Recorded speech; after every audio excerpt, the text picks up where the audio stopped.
2010 год. Правительство Республики Молдова заявляет о том, что выделит 50 миллионов леев на реконструкцию 6-километровой дороги Кангас-Баурчи. Тонна асфальтобетона, уложенного в деле, привезенного, привозка материала идет с карьеров, транспортные затраты большие, стоимость материала очень дорогой, битум, а потом, значит, его переработка в асфальтобетонных установках, потом укладка. Тонна асфальтобетона стоит около 1800 лей,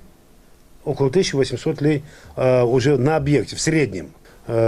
Асфальтобетонное покрытие капитально в 2 слоя, это не менее 1 миллиона километров стоит. Премьер-министр Влад Филат, тесно сотрудничавший в эти годы с башканом Гагаузии Михаилом Фармузалом, посетил село Баурчи и пообещал людям завершить в ближайшее время строительство дороги. Это важная дорога, мы им говорим, что вся дорога, выходим на трассу, очень важная стратегическая дорога. Куда? Болград, Украина, Кагул, Румыния и вправо в Кишинев. Это очень такая, будем говорить, что востребованная дорога. Да, артерия связи, даже с соседней республикой Украины. Дорога находится на территории, подверженной оползням. Это тоже стало причиной того, что правительство Молдовы приняло такое решение.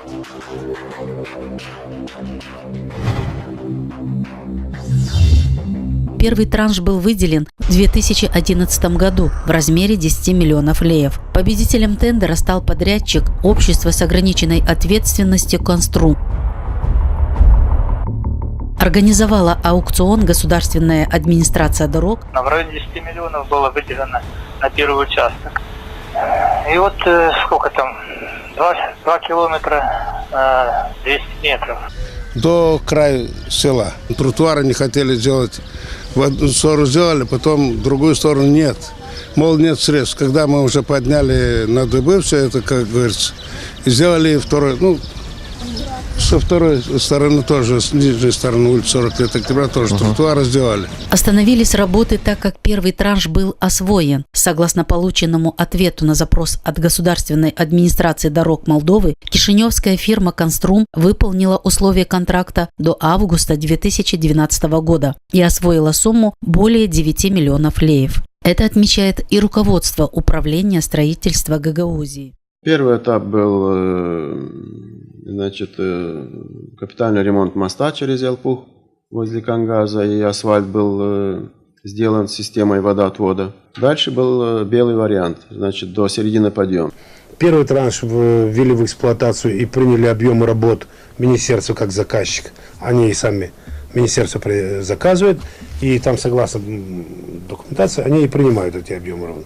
2 с лишним километра приняли. Вторая часть дороги не принята в эксплуатацию до сих пор. Возмущенный экс-башкан Гагаузии Михаил Фармузал поставил неудовлетворительную оценку подрядчикам и вынес этот вопрос на обсуждение исполкома. Они, думаю, что где-то числа до 10 закончат правую сторону на подъеме заливать лотки, но по Баурчам укладка бордюров и асфальтом стоит под угрозой. Фармузал настаивал, чтобы было наши строители, чтобы дорог делали.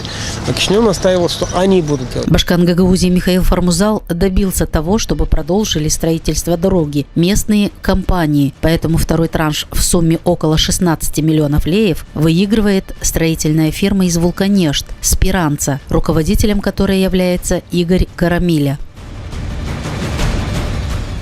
В этот же период Карамиля Игорь Константинович является еще и руководителем Друмурь Вулканешт. Помимо этого, Карамиля входит в руководящие органы акционерного общества Буджак Йоллары. Господин Карамиля, будучи главой Друмурь Вулканешт, выигрывает тендер в 2012 году в сумме около 16 миллионов леев, но уже как руководитель общества с ограниченной ответственностью «Спиранца» и продолжает строительство дороги Кангас-Баурчи. Государственная администрация автомобильных дорог в этом вопросе не усмотрела никакого конфликта интересов и заключила контракт с руководителем «Спиранца». Друмурь это не является нашими предприятиями. У нас с этими предприятиями мы заключаем договор, контрактный договор на предмет содержания автомобильных дорог, годовые контракты. Эти предприятия являются акционерными обществами. преимуществами, где основной, будем говорить, содержатель пакета акций содержит государство, то есть в лице Министерства транспорта, но не в лице администрации автомобиля.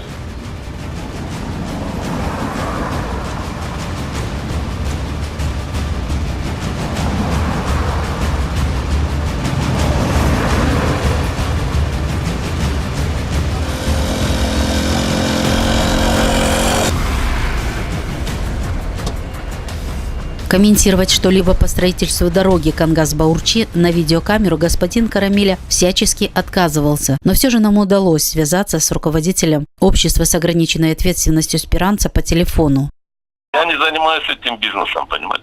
В то время-то же вы строили. Ну, в то время, 6-7 лет назад, там, белый вариант. Что это? Белый вариант имеет гарантийный срок полгода, год. Меня просто вот причина интересовала. Они вообще тендера не было. Это будет уже последующий тендер. 6-7 лет назад что было, и сейчас это, знаете как. В принципе, сегодня дорога стоит, там обеспечен проезд. Нету комфортности, нету удобного проезда. Это да, потому что объект не доведен, не сдан в эксплуатацию, не выполнен тоже. Если бы она была переведена в черный вариант, конечно бы и, естественно, и не было бы тех разрушений, которые будут способны. Чем дальше не будет положен асфальтобетон, тем больше разрушений, тем больше получается, что деньги частично выкинуты даром, потому что не соблюдены процедуры выполнения проекта.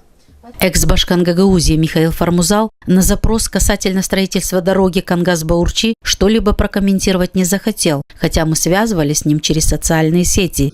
Эту дорогу знаете, сколько уже строят?